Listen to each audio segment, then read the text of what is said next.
15 सितंबर। ओम शांति। मीठे बच्चे, अभी तुम अमर लोक की यात्रा पर हो। तुम्हारी यह बुद्धि की रूहानी यात्रा है जो तुम सच्चे सच्चे ब्राह्मण ही कर सकते हो। ऐसी यात्रा मनुष्य आत्माएं नहीं कर सकती हैं। बाबा ने कहा तुम सच्चे सच्चे ब्राह्मण कर सकते हो। इस यात्रा की क्या विशेषताएं हैं? बाबा ने कहा ये अमर लोक की यात्रा है। दुनिया वाले जो यात्राएं करते हैं वो यात्रा पर जाते हैं, इस अमर मृत्यु लोक से जाते हैं और मृत्यु लोक में ही वापस आ जाते हैं। लेकिन हमारी यह यात्रा जो है वो अमर लोक की है, क्योंकि अब हमें जो ये यात्रा कर रहे हैं, याद की यात्रा, बुद्धि की यात्रा, इससे हमें अब अमर लोक में जाना है। तो अमर लोक से हम इस मृत्यु लोक में लौट कर नहीं आएंगे, सतयुग अमर लोक में हम फिर से उतरेंगे।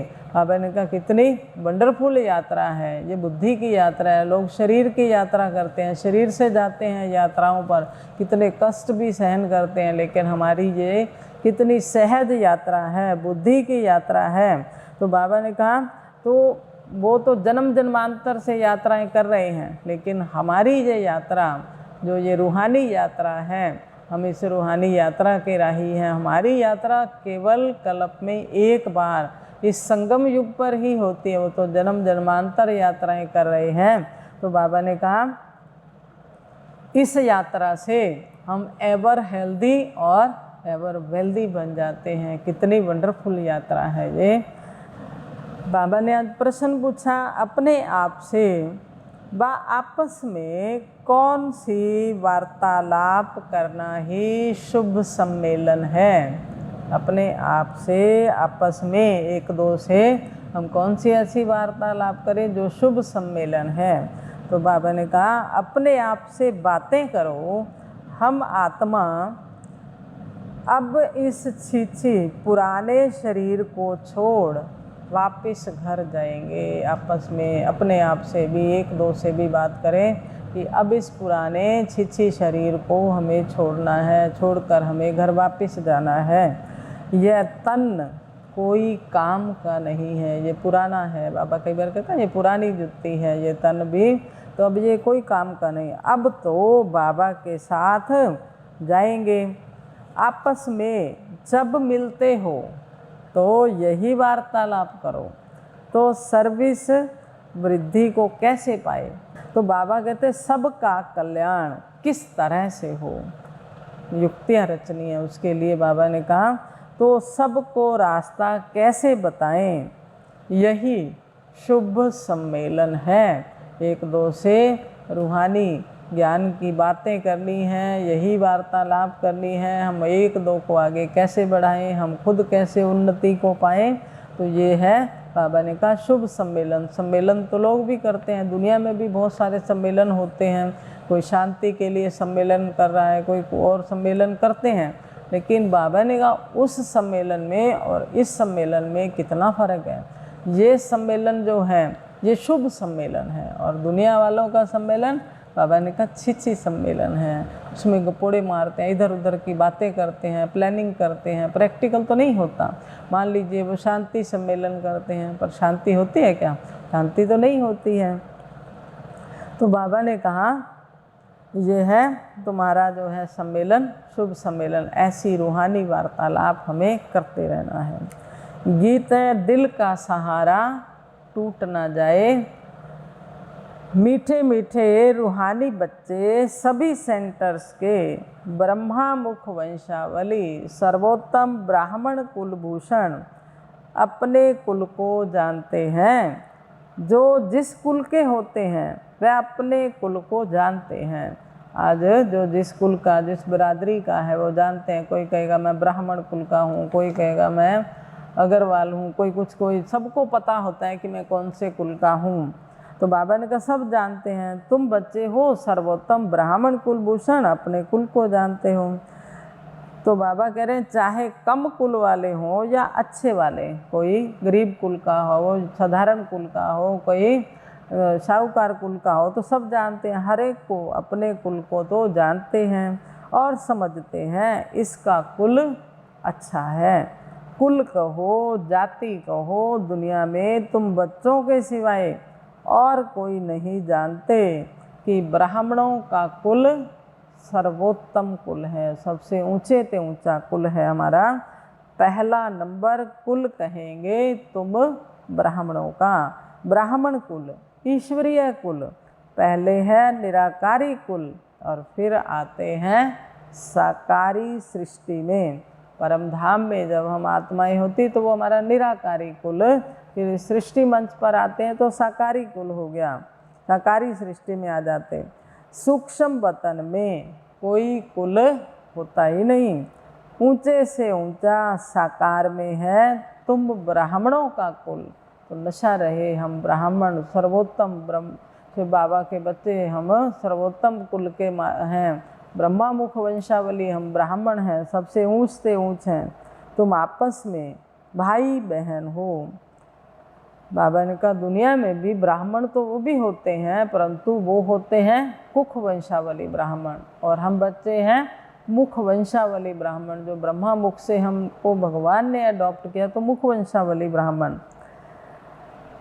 तो मनुष्य कुख वंशावली और मुख वंशावली का अर्थ भी नहीं जानते हैं। मुख वंशावली अर्थात एडॉप्टेड बच्चे, कुख वंशावली अर्थात जन्म लेने वाले। तुम्हारा यह जन्म अलौकिक है, हमारा यह जन्म अलौकिक है, अर्थात हम बाबा के बच्चे बने। कोई शरीर से जन्म नहीं लिया, लेकिन हम बाबा की गोद के बच्चे बने, अडॉप्टेड बच्चे बने। यह सब बातें अभी बाप समझाते हैं, पहले तो हम नहीं जानते थे, तो सब बातें हमें शिव बाबा समझाते हैं। यह तुम ब्राह्मण कुलभूषण ही जानते हो, रूहानी यात्रा अर्थात याद में हो, ये बात भी हम बच्चे ही समझते हैं। कोई की बुद्धि में यह ज्ञान है ही नहीं।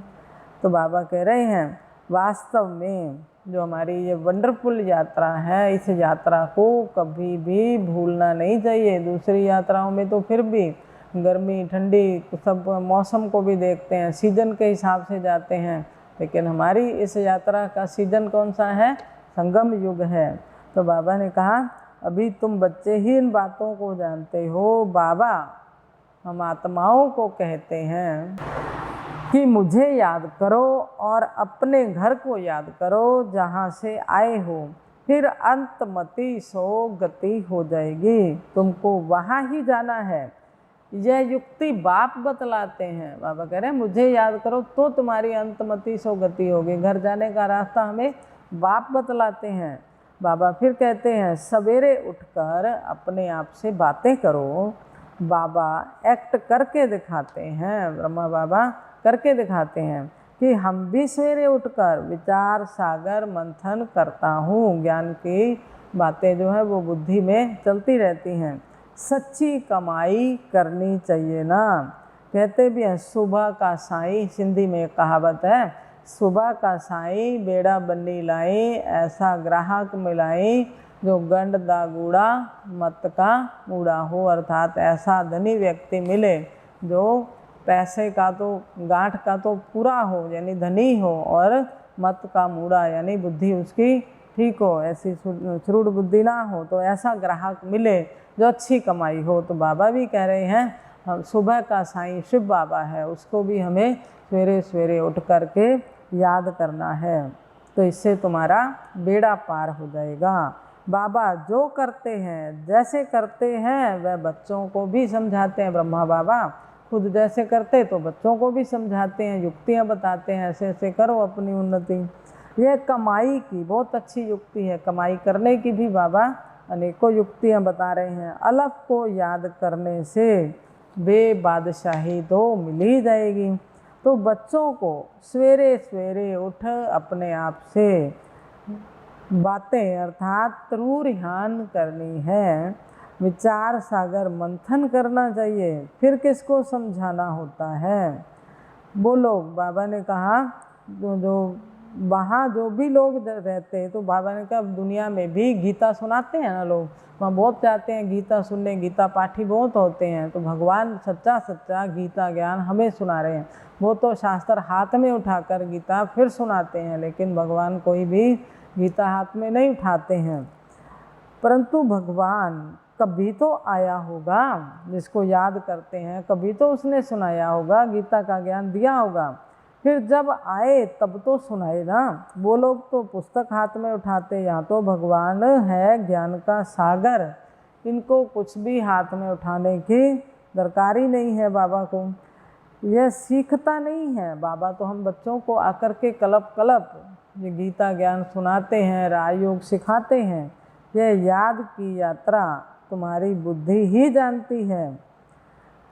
तुम बच्चों को बाप समझाते हैं, तुम बच्चों को चलते फिरते याद की यात्रा में जरूर रहना है, नहीं तो विकर्म विनाश नहीं हो सकते। अगर याद नहीं करेंगे फिर विकर्म कैसे विनाश होंगे। कुछ भी कर्म करते रहो परंतु बुद्धि में बाप की याद रहे। कहते ना, हाथ कारड़े दिल करतारड़े। हाथों से काम करते रहो और बुद्धि से बाबा को याद करते रहो। श्रीनाथ द्वारे में भोजन बनाते हैं तो बुद्धि में वह श्रीनाथ रहता है।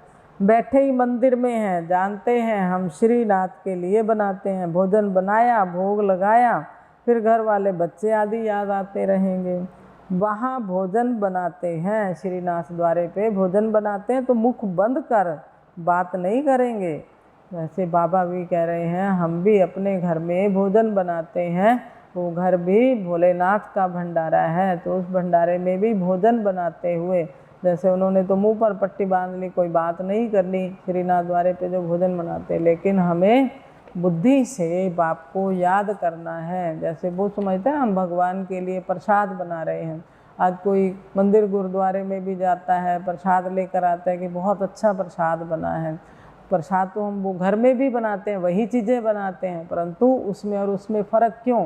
क्योंकि वो जो बनाया गया वो प्रसाद समझकर भगवान की याद में बनाया गया, और हमने जो भोजन बनाया घरों में जो बनाते हैं वो बच्चों की याद में, पति की याद में, गेस्ट आए उनकी याद में। लेकिन बाबा कह रहे हैं हमें भी बाबा को याद करके भोलेनाथ के भंडारे में हमें भोजन बनाना है। यहाँ भी बाबा युक्ति बताते हैं, बच्चे कोई भी फालतू बात नहीं करना, खाना बनाते समय कोई फालतू की बातें नहीं करनी।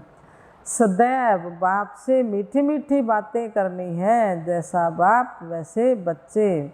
बाप की स्मृति में रहता है सृष्टि चक्र कैसे फिरता, तुम बच्चों को भी बाप आकर सुनाते हैं। बाबा मनुष्य सृष्टि का बीज रूप चैतन्य है। कितनी सहज बात है, शिव बाबा इस मनुष्य सृष्टि का बीज रूप है, चैतन्य है। तो बाबा ने कहा कोई मुश्किल बात नहीं है। यह दुनिया बिल्कुल बिगड़ी हुई छिछी है, गंदी है, विकारी है। अब तुमको वाह की दुनिया में ले जाते हैं, सतयुगी दुनिया जो फूलों की दुनिया है। बाबा ने कहा गार्डन ऑफ अल्लाह है, वो फूलों का बगीचा, ऐसी दुनिया में बाबा ले जाते। तुम्हारे में भी बहुत हैं जो भूल जाते हैं।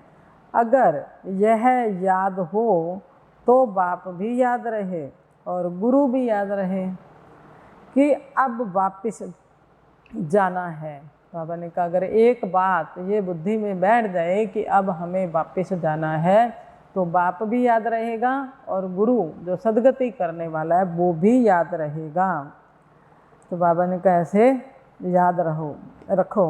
भगवानुवाच, मैं सभी का बाप हूँ। शिव बाबा कह रहे हैं कि मैं सभी आत्माओं का बाप हूँ। कृष्ण सबका बाप नहीं हो सकता। एक दो बच्चे का बाप श्री नारायण है, ना कि श्री कृष्ण।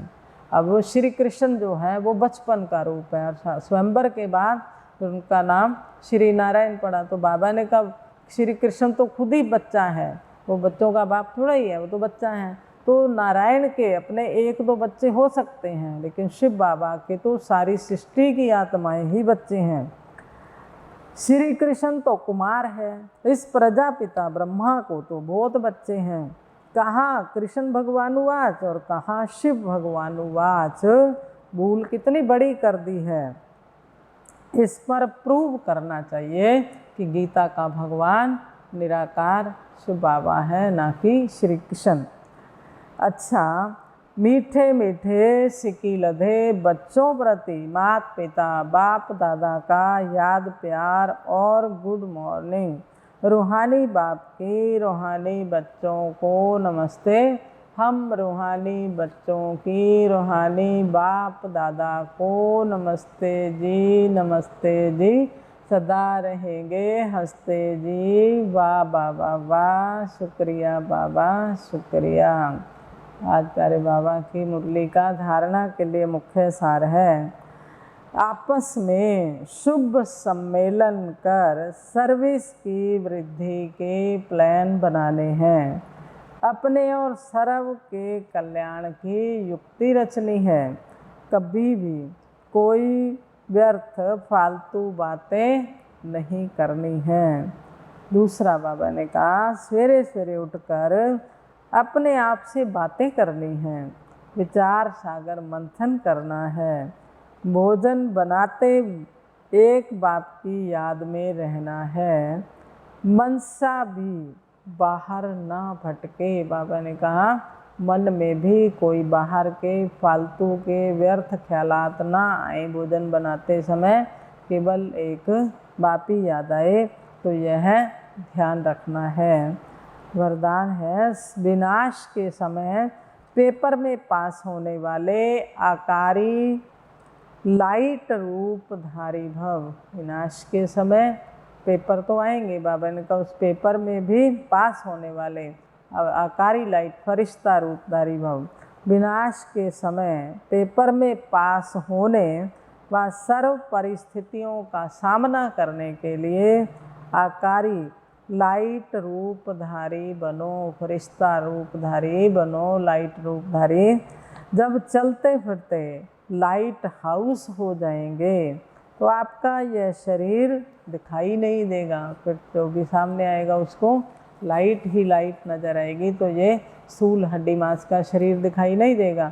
जब हमारी अवस्था इतनी अच्छी होगी, इतने हम बाबा की याद में उस स्वरूप में होंगे।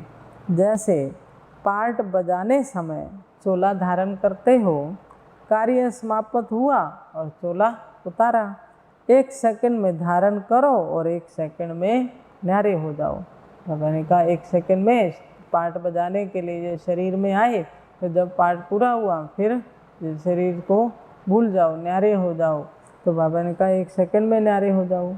जब यह अभ्यास होगा तो देखने वाले अनुभव करेंगे यह लाइट के वस्त्रधारी हैं। तो हमारी ये स्थिति होगी, जब चाहे कर्म में आना है तो स्थूल शरीर में जैसे हम आए, जब कर्म खत्म हुआ तो फिर इससे न्यारे हो जाओ, आत्मा रूप में स्थित हो जाओ। बाबा ने कहा जब हमारा ये अभ्यास होगा पक्का, तो बाबा ने कहा देखने वाले को क्या अनुभव करेंगे कि यह लाइट के वस्त्रधारी इनका शरीर तो जैसे लाइट का है। ब्रह्मा बाबा जब संपूर्णता के स्टेज के नज़दीक थे तो बच्चों को भी ऐसा अनुभव होता था कि बाबा एक लाइट का शरीर दिखाई देता था, बाबा एक फरिश्ता रूप में है। साकार देह तो बाबा के अनुभव भी नहीं होते थे बच्चों को। लाइट ही इनों का श्रृंगार है। तो ऐसा अभ्यास अभी से ही हमें करना है। शरीर में कर्म के लिए आए और फिर न्यारे हो गए, लाइट रूपधारी बन गए। स्लोगन, उमंग उत्साह के पंख सदा साथ हों। 2 पंख बाबा ने दिए, उमंग उल्लास के ये पंख सदा साथ हों तो हर कार्य में सफलता सहज मिलती है। इसलिए ये दोनों पंख सदा साथ रखने हैं, उमंग उल्लास में रहना। जितना उमंग उल्लास में रहेंगे उतना सफलता तो ऑटोमेटिक है ही। अच्छा, ओम शांति, ओम शांति।